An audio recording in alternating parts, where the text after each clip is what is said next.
I recently came across an interview with Dr. Anna Lambke, a professor at Stanford University and a research psychiatrist specializing in addiction. You may be familiar with her work as Dr. Lambke wrote the incredible book Dopamine Nation, which dives deeply into her research regarding that feel-good chemical or motivational chemical our brains release, dopamine, and the pain-pleasure balance our bodies need to experience in order to regulate it. Dopamine is a naturally occurring chemical in our bodies, but because it makes us feel good, we tend to seek out experiences or people that release it, which, when we're not careful, can create an addiction to it. Social media, as an example, is notorious for cultivating an online experience that optimizes the steady and frequent release of dopamine, so you keep coming back again and again, even when you know it's a time suck, right?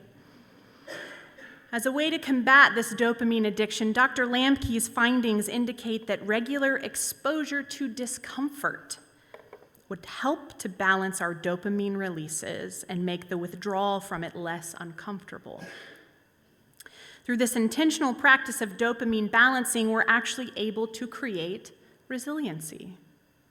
Yes, resiliency isn't something that you are born with. It is something you can cultivate. No matter what age, gender, race, or level of physical ability you have, parents can cultivate this pain-pleasure balance in their children, whether they're insisting that they play outside on a hot, muggy day, ensuring they persist with a complicated problem-solving task, mandating unpleasant chores, or signing them up for a sport that pushes them to their physical limits. A parent can build up resiliency and therefore build up helpful and healthy coping methods for their children to use when either their emotional or physical limits are tested in the future. Of course, this same method and principles apply to us as adults. Hate doing the dishes because it doesn't release any dopamine? Get your sponge ready, folks. Dislike sitting quietly and reading a full chapter? Better find those reading glasses, all in the name of building resiliency.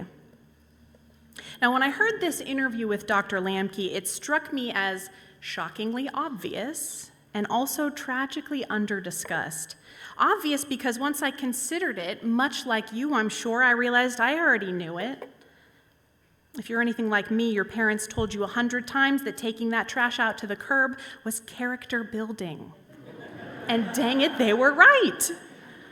But also because my many years of serving as a hospital chaplain centered around helping to establish or lift up a sense of resiliency, both in the staff that I served and in our patients. And we do this often by having them reflect on moments in their lives which have been difficult to navigate. Moments of heartbreak, of loss, of pain, or suffering, and inviting them to remember what helped them to get through it.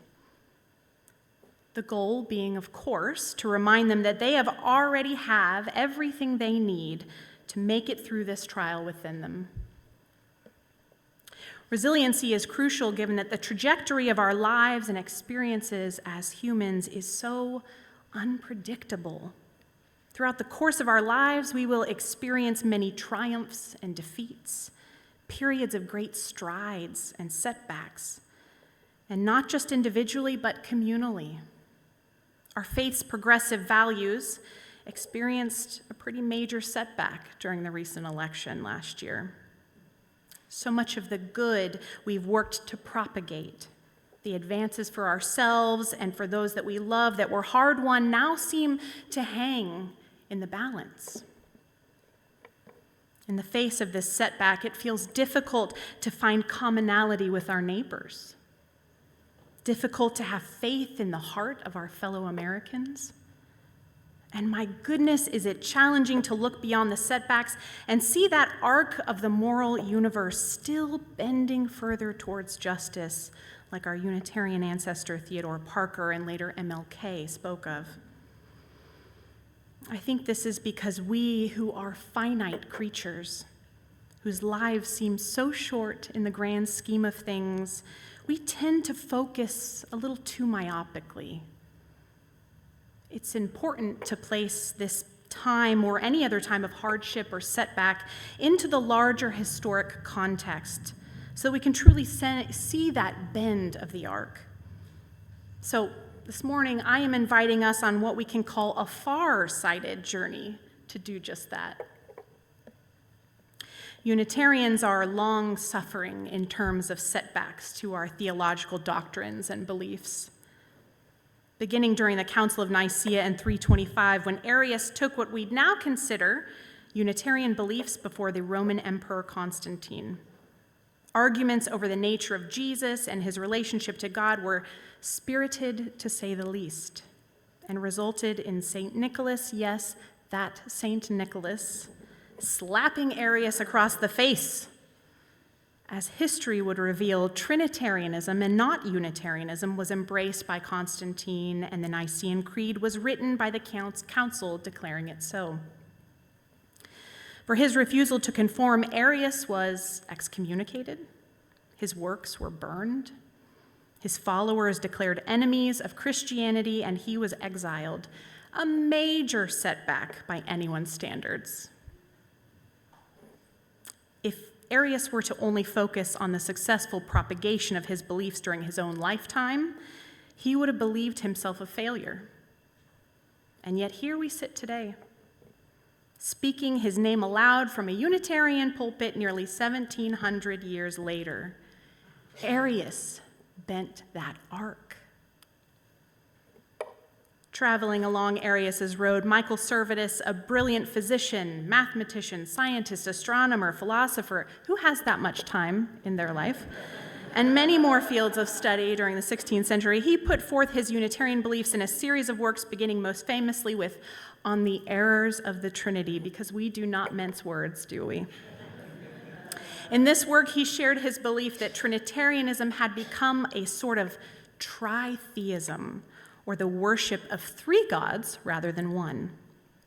On top of this inconvenient analysis, he was accused of being gay, of reading and disseminating information about the Quran against the wishes of the Catholic bishops. Servetus also believed that baptizing infants was, in his words, ironically, of the devil. When he refused to back down from his beliefs, John Calvin and Martin Luther themselves insisted on his public execution.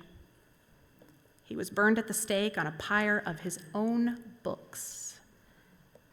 In the wake of Servetus's death, however, Calvin received major backlash.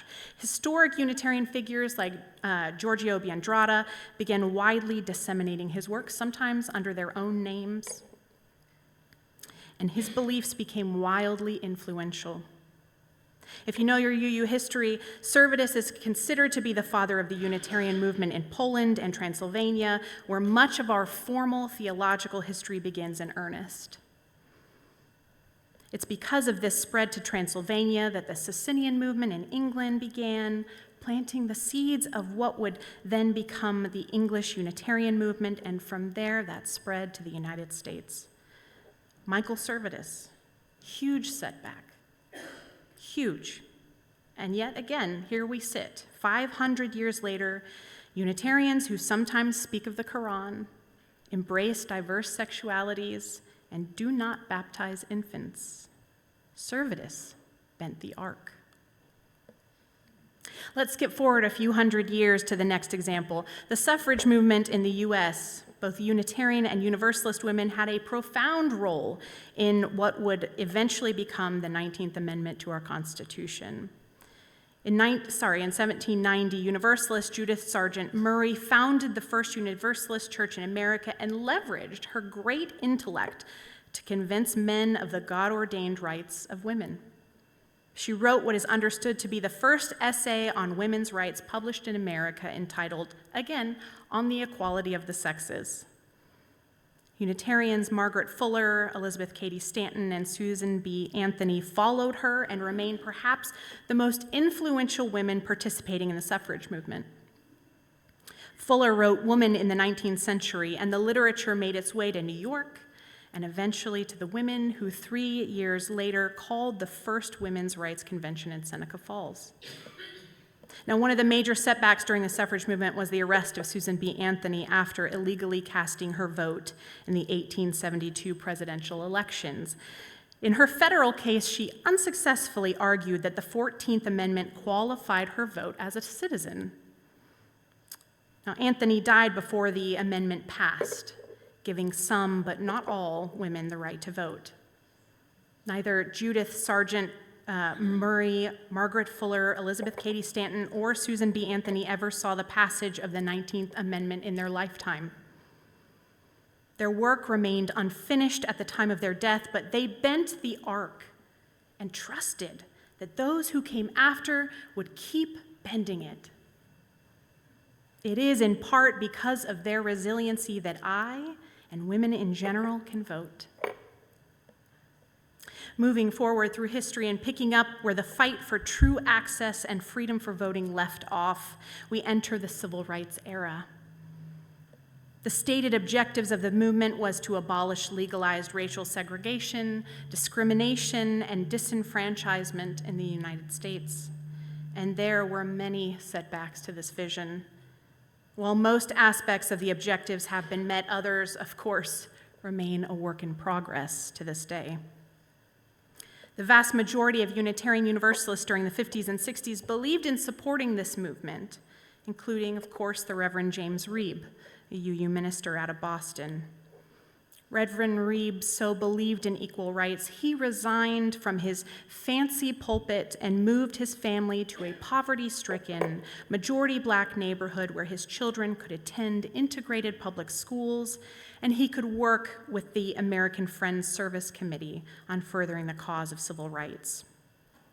When Dr. King called for religious leaders from all over the nation to join him on Tuesday in the peaceful, nonviolent March for Freedom, end quote, in Selma, Reeb was on a plane to Alabama that night. Most of you know by now that Reverend Reeb was killed by white supremacists in Selma after eating at an integrated diner prior to the final successful march from Selma to Montgomery. Dr. King gave the eulogy for Reverend Reeb and said, "James Reeb symbolizes the forces of goodwill in our nation. He demonstrated the conscience of the nation. He was an attorney for the defense of the innocent in the court of world opinion. He was a witness to the truth that men and women and people of various diverse genders and of different races and classes might live, eat, and work together as siblings." Despite the terrible suffering and deaths of many black activists, it was the death of Reverend Reeb, a white minister, that finally prompted President Johnson to sign the Voting Rights Act of 1965. Reeb never saw the bill signed, nor did Jimmie Lee Jackson, Viola Liuzzo, Reverend George Lee, or Herbert Lee. They never saw the fruition of the work they so believed in. But the movement was successful, and their work, their lives were not in vain because the movement was resilient. The movement trusted that sacrifices and defeats would happen. Maria Reeb was asked whether or not she felt the cause was worth her husband's life, and she answered, "I can only answer for Jim, that any consequences that might occur did merit this." Reverend Reeb bent the arc. There have been many more modern examples of arc bending and movement resiliency from outside of our faith. Nelson Mandela's fight against apartheid, in which he was imprisoned for 27 years, or the assassination of Harvey Milk during his quest for gay rights, and of course the Black Lives Matter movement, which continues to suffer setbacks and triumphs to this day. In each of these examples, we see the balance of defeat and success as the arc bends further. And we end where we began, in a place where it can be easy to feel, especially over the last few months, that our work has been in vain. In a time of frustration and despair, of fear and anxiety, or even perhaps of apathy. Our recent political setbacks seem to endanger each of the movements that preceded it. Freedom of disparate thought, of religious belief outside of the mainstream, freedom of women, of people of color to determine their own future, of gender nonconforming folks, freedom to love and marry whoever we choose. It all feels overwhelming sometimes. I can imagine that Arius, Michael Servetus, Margaret Fuller, James Reeb, Nelson Mandela, Harvey Milk, and many others had similar moments when they wondered what it was all for, whether it was worth it to continue on in their efforts. The difference is that when they faced a setback, when the movement they supported experienced defeat, they or those around them chose to view it as an opportunity to regroup, re-strategize, move forward in a different direction, or put their heads down and persevere. They chose to hope, and dare I say, to have faith. Faith that though they could not see the outcome, that those behind them would pick up where they left off, and that success would be just around the corner. Their movements were successful because they were resilient, because they knew it was about something bigger than themselves. They grounded themselves with the knowledge that they fought for a worthy cause, though that fight would likely not end in their own lifetime. In one of his final sermons, Reverend Reeb said, "No one can take a vacation from the struggle for justice." I add that justice is a moving target, so we will be working towards it in one way or another for the entirety of our lives, regardless of whether we're successful in our individual visions of it or not. Once justice was achieved during the women's suffrage movement, the call to justice was heard in the wars, in the civil rights, in reproductive liberation, in gay rights, in economic rights. There is always something more to keep fighting for. And so we must create a resilient heart and mind, capable of seeing our efforts in a wider lens that pushes far past our own lifetimes and those of our children.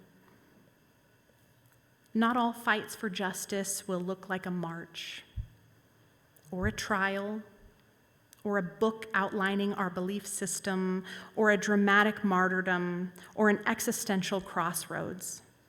Sometimes they will look like taking out the trash on a cold day, doing the 2-day-old dishes that you've been putting off.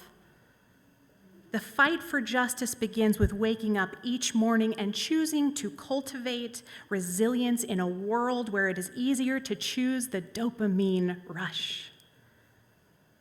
Doing it because we need you for something bigger than anything we can see right now. Because that arc of the moral universe is still being bent, and you and I, we are standing on the backs of giants. And we are called to be the benders in this time. May it be so. Amen, and blessed be.